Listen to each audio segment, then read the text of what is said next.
Wow, what up, y'all? This your boy DJ Rooster back at it again. Now we talking some more basketball. Yeah. All right. I don't know which order I'm gonna drop. I got 2 videos I'm recording today. Well, maybe 3. Who knows? But playoff talk, general playoff talk. About the last few games and just a lot of themes in general. For there's been a lot of Jokic slander. Once again, so y'all know, if y'all been following me, toxicity in the NBA space is one of the main things I talk against, and how to actually treat the game of basketball. Like I said, it's not that big a deal. It's just wins and losses. Wins and losses should not affect your life. Unless you're directly a fan of the team, then you have an excuse. But most of the hate just comes from casuals who just, because somebody lose a basketball game, they're trash or the worst. Okay, Jokic is having a bad series, but okay, whatever. But we're going to get into that. There's Jokic. Here's a little rundown. I'm going to have the timestamps down if you want to slide through sections. First one's going to be Toronto. We're talking about Toronto, my boy. Brandon Ingram, a.k.a. the notorious BI3, a.k.a. Nipsey 9 to 5, because he clocking in and going to work. Finally had a nice bounce back game. Then we're going to talk about Jrue, Jose, CJ, McCollum. The same, like the 3 pillars of the channel, really. Kaminga's in there too, I talk about him a lot. Really, Jrue Holiday, Jose Alvarado, and CJ McCollum. This is all of this really highlights playoff basketball and what I've been saying this entire time. So if you want to see me go into detail, stay tuned, y'all. Hit that like, follow, subscribe, and here we go. I'll be right back. All right, back at it. First things first, Toronto. Congratulations, Toronto. I figured they were going to come win this game. Because once again, what I always tell y'all, James Harden has 2 great games in the per series. Now look, James Harden actually, he played pretty good. He wasn't bad. I mean, he wasn't amazing. He was decent. He was a +1. Really, Mitchell was playing worse. I'm saying. Mitchell bricking. Harden had like 9 turnovers. So he scored. He was a +1. He got like 10 assists or whatever, but he was turning that bit over. I never bet on Harden in the playoffs. Playoffs matter. Once again, playoffs. Jrue Holiday, Jose, CJ, Jonathan Kaminga, all these players I keep talking about. It shows the overarching theme of how playoffs matter. When are people going to just stop being prisoner of the moment and take the entirety into account? How many times James Harden has to be trash in the playoffs before y'all understand? I don't get it. Every year we go through this bullshit. And do you think he's going to be better next year? Talking about they're trying to put a LeBron super team up with old-ass Harden and LeBron. So that shit going to be garbage. And Harden is going to get worse as the series goes on. Now, this is probably the best condition he's been in a long time. Harden actually looked like he's well-conditioned. But well-conditioned for Harden. He's still James Harden. So, and Donovan Mitchell, he's becoming another one that, just can't get it done in the playoffs. But I don't know if I really want to put that label on him, though, because I guess I didn't watch him too hard in the last few playoffs. I didn't know how much of them losing was his fault. But I guess it's looking like he got to do more. I don't know, bro. Because that's why I really wanted Donovan Mitchell to go to the next round. I didn't want to see James Harden because I don't like this dude. I don't want to see him progress. Because it's not just about how he plays. It's just whenever I don't like a player, it's not because of a freaking play style. Normally, even with CJ, it was more than just his play style. It was people keep denying it, but no, he demanded that he play the point guard. And then he be saying some slick shit. And you know me about Steph Curry. I knew CJ was garbage before we get to CJ. I guess I skipped over Toronto. But hold up. I'll get back to CJ. I'll get back to it later. But I don't understand how you can look at what Donovan Mitchell and James Harden have done in the playoffs and really think this team is going to go to the promised land. And the books didn't believe it because the books have them in like the fourth in the East, really. Nobody really believed in the Cavs. But they would have had a much better chance with Darius Garland. You say you can't win with a small guard because of defense, but you got an even worse defender. Whatever. But here's what it is. Fuck it, Toronto. Congrats, the series is tied. I really think Toronto could upset Cleveland. I think they will, to be honest with you. Toronto, they're deep. They okay, and another reason why I bring up Toronto is because everything I've been saying on this channel, go check out my 18 essential basketball rules, videos for roles. And also check out my videos talking about the most important position, which is the point guard and the freaking center. Toronto had their bigs playing well. They had Jacob Pertl, he was like a -4. He got that solid block. But then it was Mamusha Magadagadu, Mamush, whatever the hell that dude, big body. He was doing good. And then somebody else too. They had another big body. Both the big bodies doing good. And these use Trey Jackson Davis mode. I don't get it. You know what I'm saying? It's coaches who like to run small, who don't like using two bigs, is, whatever. But now Atlanta, New York, you know what I'm saying? Now we can start talking about CJ, Jose. Let me go Jrue first. I'm gonna talk about Jrue in Portland first.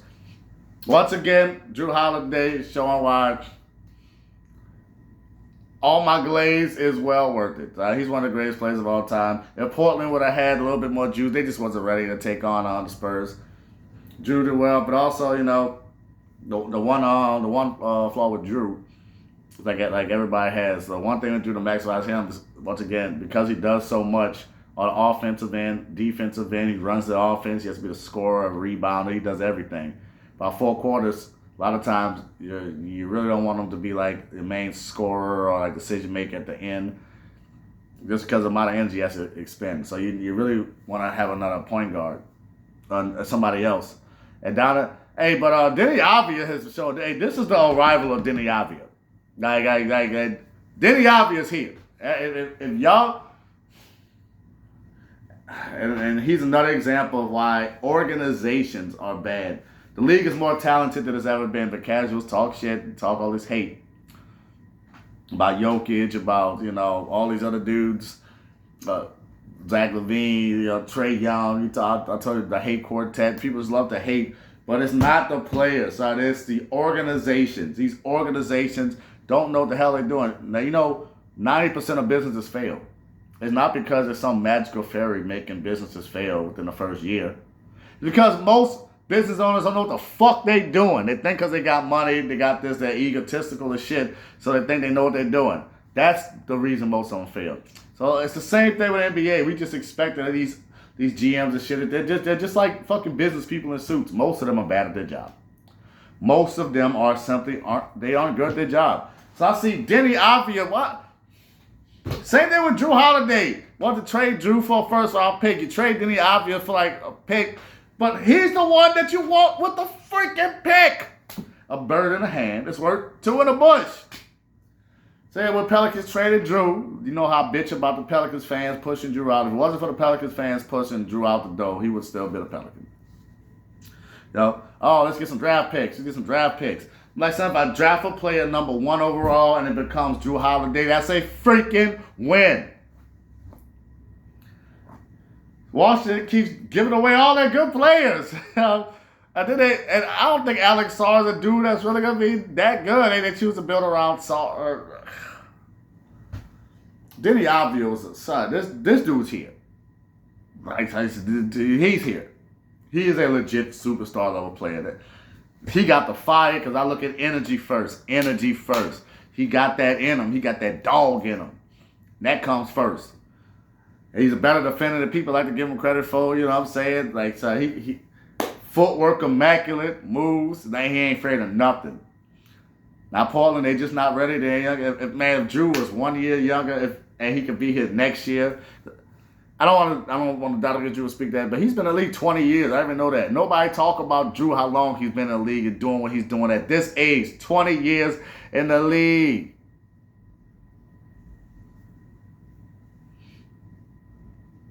Just got a notification about some scammers be doing a lot, but I'm like, what's mailing address? What are you talking about? I gotta start putting my phone to do not disturb whenever I do my videos.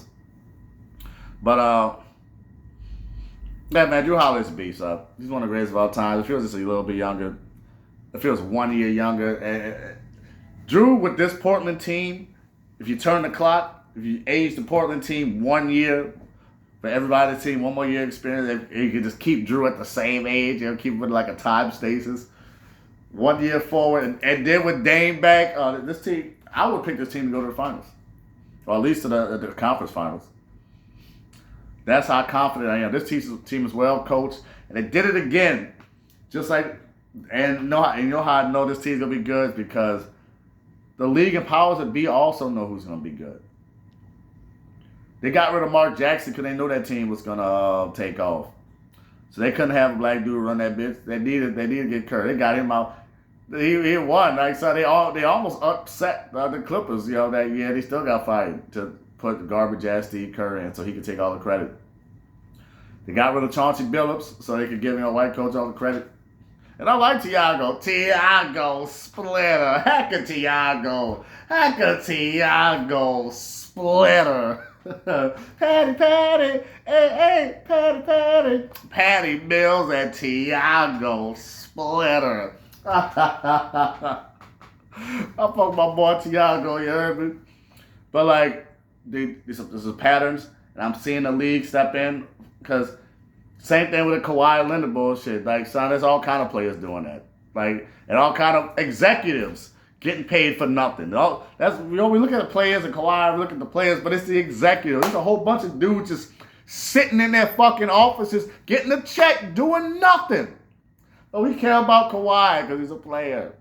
I don't know, we care, but these dudes in the office, I don't know, because they're not athletic, because they look more familiar or some shit like that. I don't know, because we don't give a fuck about them.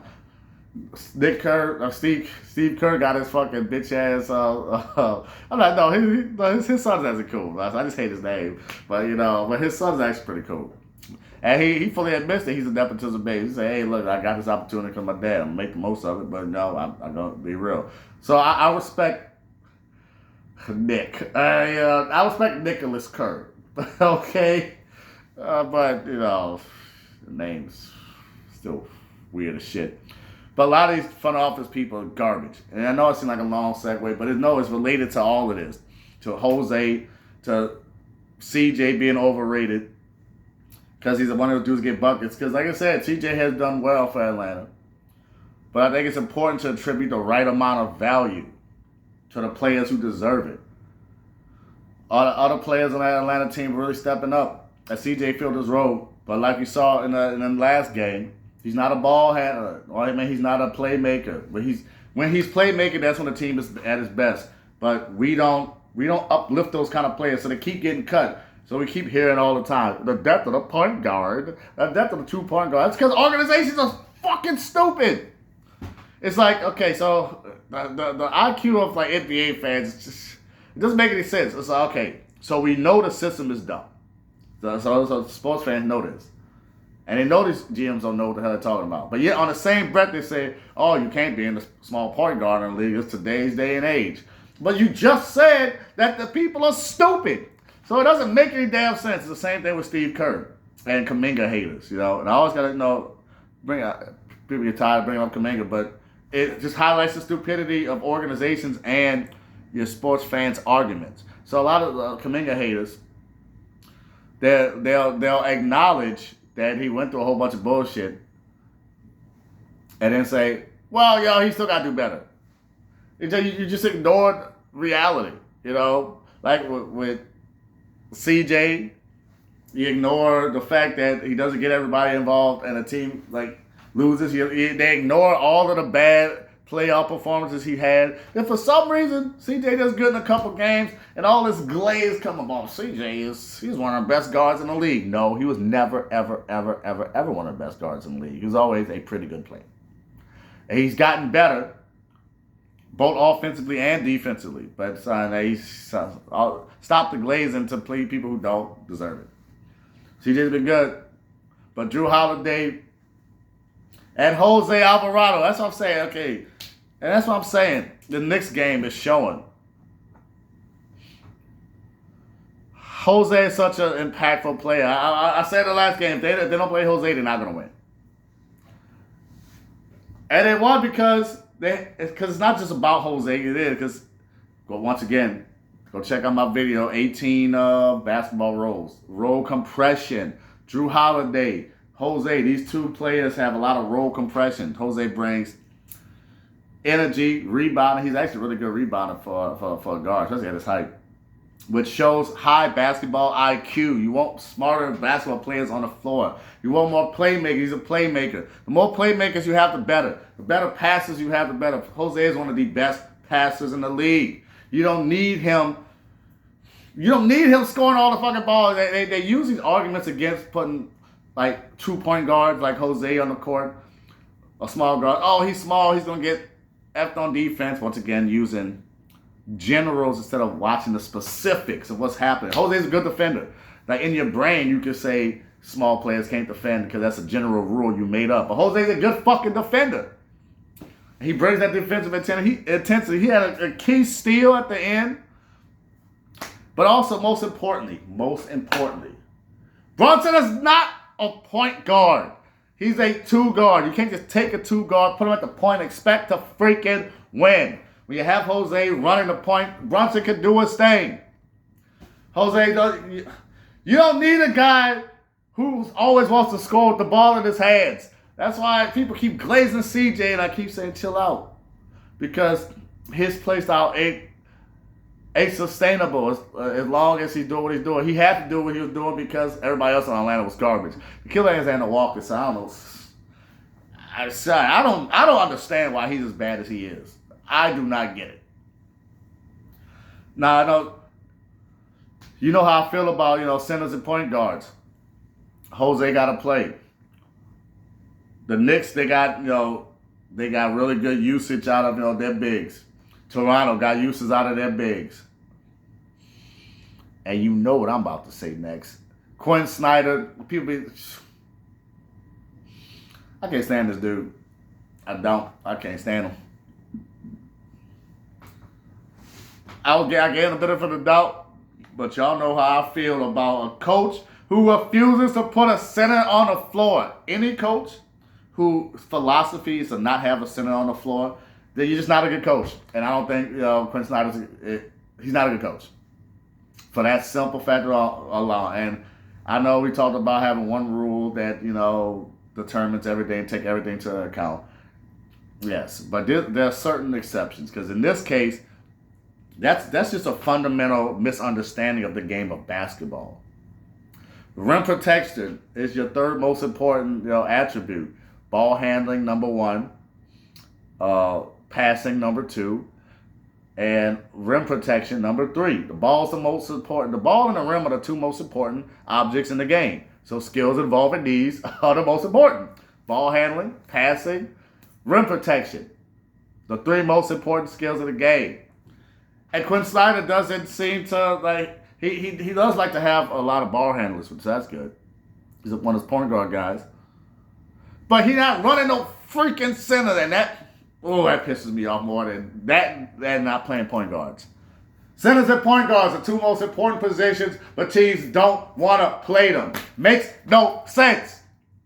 It's not the players, it's the organizations. It's the GMs. It's the dummies who's running this shit. And that's why Toronto, Jrue Holiday, Jose Alvarado, and CJ, and Jonathan Kuminga are so good at pointing these facts out. CJ needs to learn how to pass the ball more. Atlanta's not going to win with CJ doing what he's doing. So people can keep glazing what he's doing, but Atlanta's going to win with him. Yes, shooting when they need him, because the other dudes ain't stepping up. Cause they're young. Atlanta's not ready. They're full of young dudes. They're really asking Kuminga to save him. Kuminga and CJ. They really asking two dudes to save him. And Kuminga's only 22 and CJ old. You know what I'm saying? Really, I'm disappointed in Jalen Johnson, but it's his first playoff series. Everybody struggles like their first go round. It's okay. It's okay. So I beat that horse, and now I'm going to segue into Jokic. Perfect segue. So y'all got to stop. Like, son, it's okay to have a bad series. And he's coming off an injury. And people like to say the word excuse because it makes them feel good. There's a reason why so many people are just manipulated every day. And it's because there's bad logical processes in the brain. It's okay to say Jokic came off an injury at the end of the year. Probably came back too early just so he could be eligible for awards. Yeah, because he only had like one game to miss. So I think he came back a little early. What fun, dumbass rule. And he's on Rudy Gobert in like most series he's played in. I think it's like 50-50 really at this point now. They've been going back and forth. They have battles. Nobody needs to be somebody's daddy. You know what I'm saying? Like these weird ass NBA fans. Like with Luka, like these weird Luka stats who says Devin Booker is Devin Booker's daddy. Why are you talking about a grown ass man? What you talking about? You know what I'm saying? These weird NBA fans, he just want to be toxic. It's okay, it's just basketball. Jokic is not having a good series. He's not getting exposed.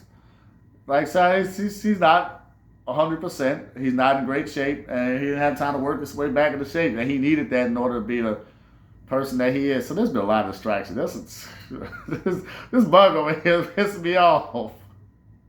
Because if I swing it and smack at it, I might mess the camera up. But it's just teasing me right now. But anyway, springtime in Louisiana, it's that time. So we got a small window of good weather. Now I'm about to getting hot as fuck again, you know what I'm saying?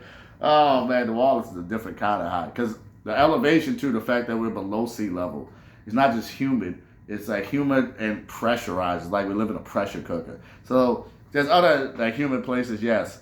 But because New Orleans is in like a literal bowl, the pressure adds a whole extra element to like the misery. And then the bugs, all the bugs, you know what I'm saying? But anyway, speaking of bugs, stop bugging Jokic, you know what I'm saying? Stop bugging these players for playing bad. It's just a game. I attack players when they've done malicious actions or when they've actively hurt a team. Like I say, CJ was not malicious. But one thing I will say, I knew he was garbage. I'm bringing it all the way back from what I mentioned earlier because of Steph Curry. So CJ, when I saw CJ, I saw this interview like right after we signed him. No, it was right before we signed him. But he was talking about the Golden State team, and he said Kevin Durant was the best player on that team. And he said Kevin Durant was by far the best player on this team, and he's not even close. He was scoffing at anybody who would even suggest that Steph was better than KD on that Golden State team. You a stupid mother effer. It's stupid. And I can't even tell you how much it pissed me off. It's not about, he's not glazing Steph. No, now listen very carefully. If your guard that you sign as a point guard, because once again they signed him as a point guard, he forced himself to be a point guard.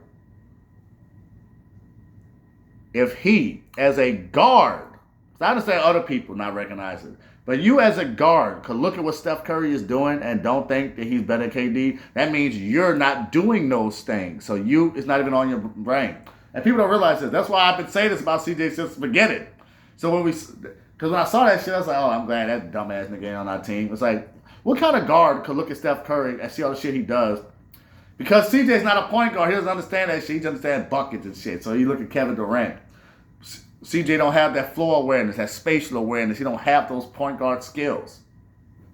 So when he disrespected Steph Curry, I was like, this nigga garbage. He'll never be a good guard in this league. And then we signed this effing dude. I'm like, no, our team is effed. And our team was screwed. because you had a two guard running the point that didn't understand what a point guard should be doing to make players better. So with Brunson running the two instead of Jose Alvarado, he should be running a point.